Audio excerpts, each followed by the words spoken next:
आप सभी का लोक स्वर पर स्वागत है। मैं हूं दिलीप जगवानी आपके साथ। शुरू करते हैं खबरें हेडलाइंस के साथ।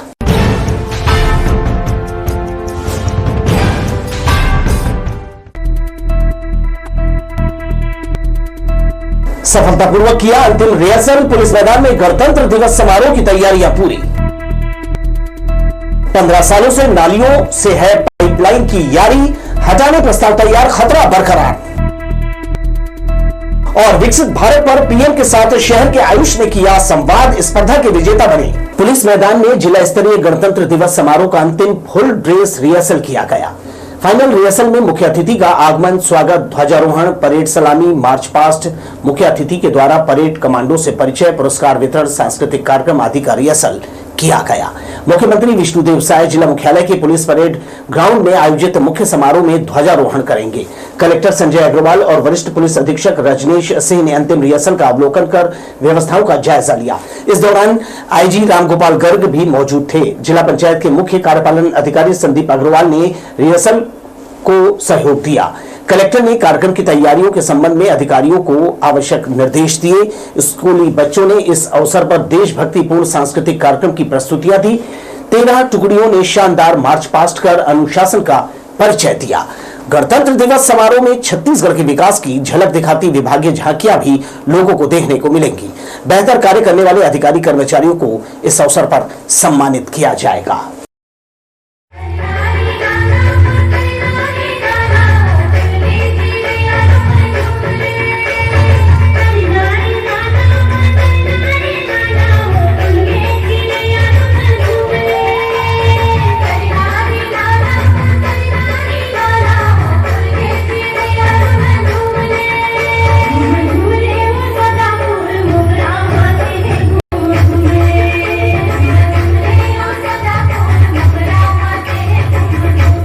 गणतंत्र दिवस की पूर्व संध्या पर राष्ट्रीय गीत वंदे मातरम के 150 वर्ष पूरे होने के उपलक्ष्य में शहर के रिवर व्यू में भव्य आयोजन किया जाएगा। यह आयोजन देशभक्ति की भावना से सराबोर होने वाला है। इस खास मौके पर प्रदेश के मुख्यमंत्री विष्णुदेव साय भी शामिल होंगे। नगर निगम की टीम ने पूरे आयोजन की तैयारियां पूरी कर ली है। कार्यक्रम स्थल को सजाने से लेकर सुरक्षा और लॉजिस्टिक व्यवस्था तक सभी इंतजाम पूरे कर लिए गए हैं। कार्यक्रम में जनप्रतिनिधियों के साथ साथ पुलिस और प्रशासन के अधिकारी कर्मचारी भी मौजूद रहेंगे। इसके अलावा शहर के गणमान्य नागरिक और आम लोग भी इस आयोजन का हिस्सा बनेंगे। आयोजन में वंदे मातरम की धुनों के साथ देशभक्ति के गीत और सांस्कृतिक कार्यक्रम भी शामिल होंगे, जो शहरवासियों को उत्सव और गर्व की अनुभूति कराएंगे। बिलासपुर रेंज के नए आईजी के रूप में रामगोपाल गर्ग ने शुक्रवार शाम पदभार ग्रहण कर लिया है। संजीव शुक्ला के रायपुर कमिश्नर बनने के बाद यह पद खाली था। पद संभालते ही आईजी रामगोपाल गर्ग ने मीडिया से बातचीत में अपनी प्राथमिकताएं गिनाई। उन्होंने कहा कि छत्तीसगढ़ में साइबर क्राइम के खिलाफ बीते 2 वर्षों में अभूतपूर्व काम हुआ है। विवेचना में देरी के आरोपों पर उन्होंने स्पष्ट किया कि यह प्रक्रिया अधिकारियों और न्यायालय पर निर्भर करती है, लेकिन किसी भी तरह की लापरवाही या धाराओं में हेरफेर पाए जाने पर कार्यवाही तय है। एडिशनल एएसपी के वायरल वीडियो को लेकर उन्होंने जीरो टॉलरेंस की बात कही। मेरी पदस्थापना इससे पहले एज आईजीपी दुर्ग रेंज थी और अभी आज मैंने आईजी बिलासपुर ज्वाइन किया है। इससे पहले स्टार्टिंग ऑफ सर्विस में मैं राजनांदगांव जिले का प्रोफेशनल था और उसके बाद एज एसडीओपी बीजापुर काम किया। फिर फर्स्ट डिस्ट्रिक्ट मेरा एज एसपी गरियाबंद था, फिर एसपी कोरिया और एसपी बालोद मैंने काम किया। फिर उसके बाद एसपी एसआईडी पुलिस हेडक्वार्टर में काम किया। फिर एज एडीसी टू गवर्नर काम किया 2015 में। फिर तत्पश्चात मैं सेंट्रल डेपुटेशन पे सीबीआई में चला गया था। वहां पर 7 साल लगाने के बाद 2022 में मैं छत्तीसगढ़ वापस आया। बिलासपुर में पेयजल व्यवस्था की स्थिति लगातार गंभीर बनी हुई है। शहर के कई वार्डों में पाइपलाइनें नालों के बीच से गुजर रही है, जिससे स्वच्छ पेयजल की आपूर्ति पर बड़ा खतरा मंडरा रहा है। शहर में कराए गए एक सर्वे में सामने आया था कि बिलासपुर के 59 वार्डों में पेयजल पाइपलाइनें सीधे नालियों में डूबी हुई है। इससे मलमूत्र युक्त गंदा पानी पाइपलाइन में रिसने की आशंका बनी हुई है, जिसके चलते डायरिया, उल्टी, दस्त और पेट की अन्य गंभीर बीमारियां फैलने का खतरा बढ़ गया है। तालापारा, तारबहार, सरकंडा और तिफरा जैसे इलाकों में पहले भी दूषित पानी की आपूर्ति के कारण लोगों के बीमार पड़ने की शिकायतें सामने आ चुकी है। जानकारी के अनुसार वर्ष 2007 से 2017 के बीच जल आवर्धन योजना के तहत करीब 81 करोड़ रुपए और अमृत मिशन के अंतर्गत लगभग 100 करोड़ रुपए खर्च कर शहर में 276 किलोमीटर लंबी पाइपलाइन बिछाई गई थी। इसके बावजूद आज भी शहरवासी शुद्ध पेयजल के लिए संघर्ष कर रहे हैं। कई इलाकों में अलग अलग योजनाओं की 2 से 3 पाइपलाइनें एक ही जगह बिछी होने से समस्या और बढ़ गई है। महापौर पूजा विधानी ने कहा, नालियों से होकर गुजर रही पुरानी पाइपलाइनों को बदलने का प्रस्ताव तैयार किया है। जल्दी ही पुराने और नए दोनों वार्डों में काम शुरू किया जाएगा ताकि नागरिकों को सुरक्षित पेयजल मिल सके। पूरे शहर के वार्डों में जितना पाइपलाइन अंडरग्राउंड नाली से गया हुआ है उसको सर्वे करके तत्काल में बदला जाए, लेकिन वो काम जो है अभी चालू नहीं हुआ है। आने वाले समय में उसको सर्वे करके जो जो पुराने वार्डों में, नए वार्डों में जितना नाली से गया है जो भी पाइपलाइन, उसको निकाल के जो है उतना पाइप नया देके जो है उसको बदलने का काम करेगी नगर निगम। वहीं कांग्रेस ने इस मुद्दे पर नगर निगम सरकार को घेरते हुए साफ पानी उपलब्ध नहीं करा पाने का आरोप लगाया है। कांग्रेस नेता प्रमोद नायक ने कहा, करोड़ों रुपए खर्च करने के बावजूद आज भी लोगों को गंदा पानी पीना पड़ रहा है। यह नगर निगम की बड़ी विफलता है। बिलासपुर में जो अमृत मिशन का जो पानी लोगों को मिल रहा है, एकदम मटमैला पानी मिल रहा है, गंदा पानी मिल रहा है। इससे लोगों में बीमारियां फैल रही है।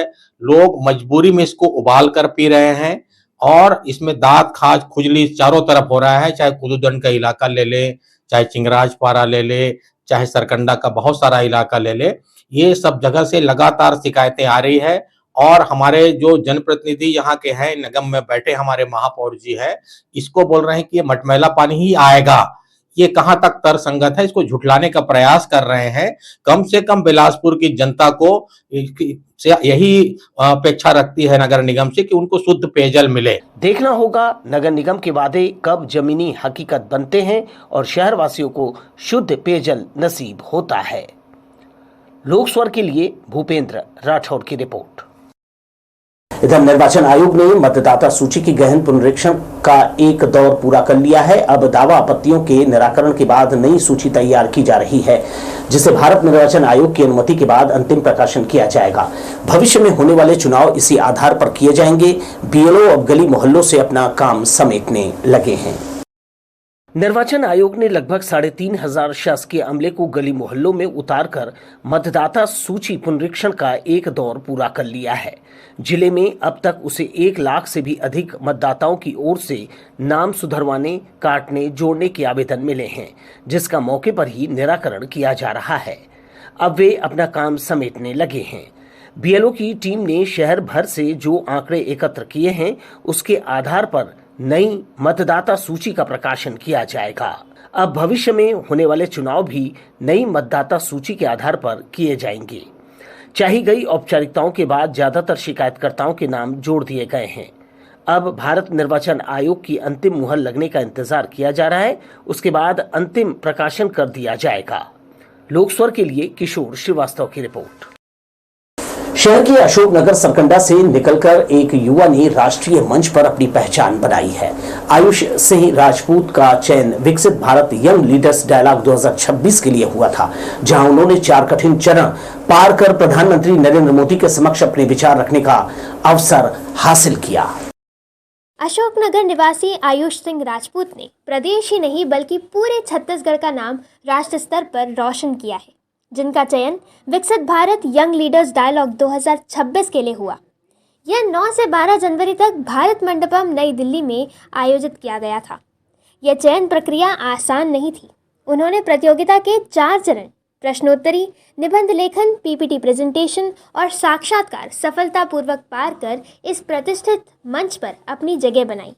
इस कार्यक्रम के दौरान उनको 2047 तक भारत को विकसित राष्ट्र बनाने को लेकर अपने विचार प्रस्तुत करने और प्रधानमंत्री नरेंद्र मोदी से संवाद का अवसर प्राप्त हुआ। जैसा कि प्रधानमंत्री श्री नरेंद्र मोदी जी ने भारत को 2047 तक विकसित बनाने का जो सपना देखा है, उसमें हम युवाओं की क्या भूमिका हो सकती है, इसके तहत एक प्रतियोगिता का आयोजन किया गया था, विकसित भारत यंग लीडर डायलॉग 2026। तो युवा जो है आर्थिक रूप से, सामाजिक रूप से और राजनीतिक रूप से क्या भूमिका अपनी निभा सकता है, इसके उद्देश्य की पूर्ति के लिए इस प्रतियोगिता का आयोजन किया गया था। इस उपलब्धि को राज्य और केंद्र स्तर पर भी सराहना मिली। मुख्यमंत्री विष्णुदेव साय और केंद्र मंत्री तोखन साहू ने दिल्ली स्थित अपने आवास में मुलाकात कर उन्हें इस सफलता पर बधाई दी और आगे बढ़ने के लिए शुभकामनाएं भी दी। आयुष CGPSC के अभ्यर्थी हैं और प्रशासनिक सेवा के माध्यम से देश सेवा का लक्ष्य रखते हैं। आयुष की यह उपलब्धि इस बात का प्रमाण है कि छोटे शहर से निकली सोच भी राष्ट्र नीति और भविष्य की दिशा तय कर सकती है। युवा नेतृत्व और विचारशीलता के इस मंच पर शहर की मौजूदगी आने वाली पीढ़ी के लिए एक मजबूत संदेश है। कैमरामैन सतीश साहू के साथ ए दिव्या, लोकस्वर, बिलासपुर। कोनी स्थित कृष्णा पब्लिक स्कूल में शनिवार को मेहनत, अनुशासन और उत्कृष्टता का उत्सव देखने को मिला। वार्षिक समारोह में हुए पुरस्कार वितरण और देशभक्ति से ओतप्रोत सांस्कृतिक प्रस्तुतियों से मंच सजीव हो उठा।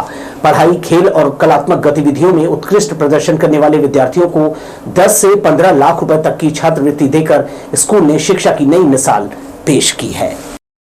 विद्यालय परिसर में आयोजित वार्षिक पुरस्कार वितरण एवं सांस्कृतिक समारोह ने KPS की पहचान परीक्षा परिणामों के साथ समग्र शिक्षा मॉडल से बनाई। कार्यक्रम में महापौर पूजा विधानी मुख्य अतिथि के रूप में मौजूद रहीं, जबकि विशिष्ट अतिथि के रूप में नोडल अधिकारी एवं शासकीय विद्यालय की प्रिंसिपल अर्चना शर्मा शामिल हुई। समारोह की शुरुआत दीप प्रज्वलन से हुई, जिसने पूरे आयोजन को औपचारिक गरिमा दी। साल में एक बार एनुअल फंक्शन होता है, एनुअल स्पोर्ट्स होता है, जो बच्चों को और स्कूल को पूरा साल इंतज़ार रहता है कि बच्चे और उनके पेरेंट्स आज यहाँ पर उपस्थित हैं। तो बच्चे की प्रस्तुति उनके स्पोर्ट्स में है, उनके आज कल्चरल एक्टिविटीज़ है और पास आउट स्टूडेंट्स 12th के भी बच्चे आज अवार्ड लेने के लिए आए हैं। तो यहाँ पर आकर बहुत अच्छा लगा है। बच्चों ने जिस तरीके से अपना प्रस्तुति दिया, पूरा हिंदुस्तान को समेटकर एक मंच पे ले आए हैं। वो पंजाब हो या हरियाणा हो या फिर आंध्र प्रदेश हो, सभी वेशभूषों के साथ उन्होंने बहुत अच्छा प्रस्तुति दिया है। तो ये निश्चित रूप से ये महसूस होता है, स्कूल का मेहनत दिखता है इसमें, जो है पूरा साल भर का मेहनत बच्चे स्पोर्ट्स में और एजुकेशन में और कल्चरल एक्टिविटीज़ में कितना अच्छा यहाँ पर प्रस्तुति दिया है। तो ये निश्चित रूप से टीचर्स का मेहनत है, एडमिनिस्ट्रेशन का मेहनत है। आज KPS कोनी में प्राइज डिस्ट्रीब्यूशन प्रोग्राम था। बच्चों ने कल्चरल प्रस्तुति दी, कथक का प्रस्तुतिकरण किया जो बहुत सुंदर था। बच्चों के एकेडमिक्स जो थे उसके रिजल्ट्स मैंने सुने, बहुत अच्छा बच्चे परफॉर्म कर रहे हैं। विद्यालय जो है लगातार प्रयास कर रहा है, तो मेरी विद्यालय परिवार को बहुत बहुत शुभकामनाएं हैं। वो सदैव आगे बढ़ते रहें, ऐसा ही करते रहें। मंच पर जैसे जैसे कार्यक्रम आगे बढ़ा, विद्यार्थियों की प्रस्तुतियों ने यह दिखाया कि साल भर की मेहनत किस तरह एक मंच पर साकार होती है। देशभक्ति को केंद्र में रखकर तैयार किए गए नृत्य और गीत पर आधारित प्रस्तुतियों ने दर्शकों को जोड़े रखा। कार्यक्रम की सबसे अहम घोषणा छात्रवृत्ति वितरण को लेकर रही। विद्यालय प्रबंधन ने शिक्षा, खेल और रचनात्मक गतिविधियों में उत्कृष्ट प्रदर्शन करने वाले विद्यार्थियों को करीब 10 से 12 लाख रुपए तक की छात्रवृत्ति प्रदान की। ये छात्रवृत्ति कक्षा 6 से 12 तक के उन विद्यार्थियों के लिए है जिन्होंने 85% से अधिक अंक अर्जित किए हैं और इसे आगामी शैक्षणिक सत्र की फीस में समायोजित किया जाएगा। आई फील प्राउड कि हमारे बच्चे चाहे पेरेंट्स के सहयोग, चाहे टीचर्स का सहयोग, बहुत ही अच्छा उम्दा परफॉर्मेंस किए हैं। एंड सेलिब्रेशन ऑफ एक्सीलेंस में मेन पार्ट था हमारा स्कॉलरशिप अवार्ड। स्कॉलरशिप अवार्ड हमारे क्लास 6 से 12 तक के बच्चों को हम देते हैं जो 85 एंड अबव परसेंटेज लाते हैं, and the amount is respectively. तो बहुत से बच्चों ने 11th-12th में इवन बहुत से बच्चे आए जिन्होंने स्कॉलरशिप गेन किया, और नेशनल स्पोर्ट्स में जो बच्चे बाहर जाते हैं जीत के आते हैं उनको भी हम स्पोर्ट्स स्कॉलरशिप देते हैं। एंड हर साल हमारे स्पोर्ट्स स्कॉलरशिप्स के बच्चे भी बढ़ते जा रहे हैं जिनको कि ये स्कॉलरशिप अवार्ड मिलता है। इस स्कॉलरशिप से स्पोर्ट्स हो चाहे एकेडमिक्स हो, बच्चे बहुत ज़्यादा मोटिवेटेड रहते हैं कि हमें वो अवार्ड लेके अपने घर अपने पेरेंट्स को देना है स्कॉलरशिप। आज कृष्णा पब्लिक स्कूल बिलासपुर में खेल के क्षेत्र में, एजुकेशन के क्षेत्र में, प्रतियोगी परीक्षाओं के क्षेत्र में जिन विद्यार्थियों ने उत्कृष्ट प्रदर्शन किया है उन्हें कृष्णा पब्लिक स्कूल परिवार के द्वारा, प्रबंधक के द्वारा करीबन 10 से 15 लाख रुपए तक का स्कॉलरशिप प्रदान किया गया है। इस बच्चों के प्रतिदिन प्रगति के इस सोपान में मैं सबसे पहले अपने डायरेक्टर श्रीमती सविता त्रिपाठी, हमारे दिलों के धड़कन स्वर्गीय आलोक त्रिपाठी सर, वेदांत त्रिपाठी सर, उनका सहज धन्यवाद करना चाहता हूं कि जिनके कुशल मार्गदर्शन में आज ये हमारा विद्यालय कृष्णा पब्लिक स्कूल बिलासपुर प्रगति के इस सोपान में दिन ब दिन निरंतर प्रगति करता हो रहा है। और आशा करता हूं कि आने वाले समय में हमें समस्त बच्चों, अभिभावकों और हमारे समस्त बिलासपुर वासियों का आशीर्वाद मिले कि हम इस बिलासपुर शहर में एक उच्चतम क्वालिटी की एजुकेशन और एक अच्छे विद्यालय के रूप में आप सबके समझ समग्र रहें। खास बात यह रही कि खेल प्रतिभाओं को भी बराबरी का मंच मिला। रग्बी, स्विमिंग, जिम्नास्टिक्स और ताइक्वांडो में राष्ट्रीय स्तर तक चयनित विद्यार्थियों को स्पोर्ट्स स्कॉलरशिप देकर विद्यालय ने खेल को शिक्षा का अभिन्न हिस्सा घोषित किया। मुख्य अतिथि महापौर पूजा विधानी ने अपने संबोधन में कहा कि पढ़ाई के साथ साथ खेल और सांस्कृतिक गतिविधियां विद्यार्थियों के व्यक्तित्व निर्माण में महत्वपूर्ण भूमिका निभाती है। उन्होंने विद्यालय की निरंतर प्रगति और विद्यार्थियों के उज्जवल भविष्य की कामना की। साथ ही स्कूली बच्चों को शहर की साफ सफाई के प्रति जिम्मेदारियों के विषय में भी जागरूक किया। Today on 24th of January we are celebrating Celebration of Excellence. This isn't just a random celebration. This is to celebrate all the academic achievers or the co-curricular achievers and all the scholarship winners. Our school offered dynamic career workshop with top tier colleges experts to all the students. We have diversified of subjects which student can take. Our school students has achieved and done brilliant in all the fields, be it sports, academics or extra co-curricular. We believe that extra co-curricular activities rejuvenate the students' energy. समारोह के अंत में CCA पुरस्कारों का वितरण किया गया और हेड बॉय व हेड गर्ल ने धन्यवाद ज्ञापन प्रस्तुत किया। कुल मिलाकर कृष्णा पब्लिक स्कूल का यह वार्षिक आयोजन उत्कृष्टता के उत्सव के रूप में सामने आया, जहां हर क्षेत्र में बेहतर करने वाले विद्यार्थियों को पहचान और प्रोत्साहन मिला। कैमरामैन सतीश साहू के साथ ए दिव्या, लोकस्वर, बिलासपुर। गुप्त नवरात्र के पावन पर्व पर ग्राम खैरा डगनिया में 22 जनवरी से श्रीमद देवी भागवत कथा का आयोजन किया जा रहा है। यहां भगवताचार्य पंडित महावीर शर्मा सरस्वाणी से दुर्गा देवी और दानवों के संहार की कथा सुना रहे हैं। विजय शर्मा कथा के मुख्य यजमान हैं। कथा का श्रवण करने के लिए आसपास के गांवों से बड़ी संख्या में श्रद्धालु पहुंच रहे हैं। सभा मंडप उस समय पावन हो गया जब कथा व्यास आचार्य ने श्रीमद देवी भागवत की दुर्लभ कथा सुनाई। यह आयोजन ग्राम रवेरा डंगनिया में 19 जनवरी से 27 जनवरी तक आयोजित है।